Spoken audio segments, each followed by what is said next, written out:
ចាស់មេដៃមាសពិភពលោករបស់កីឡាករសម្បូរនុនបាត់ដំបងជាទឹកដីកំណើតនៃកម្លាំងចិត្តដ៏អស្ចារ្យនៃដំណើរជីវិតរបស់ម្ចាស់មេដៃមាសពិភពលោករបស់កីឡាករសម្បូរនុនដែលបានសាងភាពជោគជ័យលើវិស័យកីឡាកាយវិបកម្មជូនជាតិមាតុភូមិកម្ពុជាដើម្បីទទួលបានជ័យលាភីជាម្ចាស់មេដៃមាសពិភពលោកគឺពិតជាមិនងាយស្រួលទេកីឡាករសម្បូរនុនឆ្លងកាត់ការលំបាកការវឹកហាត់ខ្លាំងក្លាជាមួយនឹងកម្លាំងចិត្តដ៏មុតស្រួចកុំបណ្ដោយឲ្យភាពលំបាកមកកំណត់អ្នកជឿជាក់លើខ្លួនឯងហើយបន្តទៅមុខក្នុងការវឹកហាត់ដ៏ខ្លាំងក្លាកីឡាករសម្បូរនុនជ្រើសរើស Mountain Mass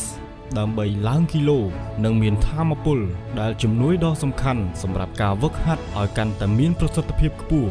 កម្លាំងចិត្តនៃការគាំទ្រពី fan និងពី Mountain បានជួយឲ្យកីឡាករសម្បូរនុនបានឈានទៅរកជោគជ័យដំបូងដែលនាំកិត្តិយសដល់ខ្លួនឯងនិងប្រទេសជាតិភាពជោគជ័យតូចៗគឺជាជំហានឆ្ពោះទៅកាន់ភាពជោគជ័យដ៏ធំ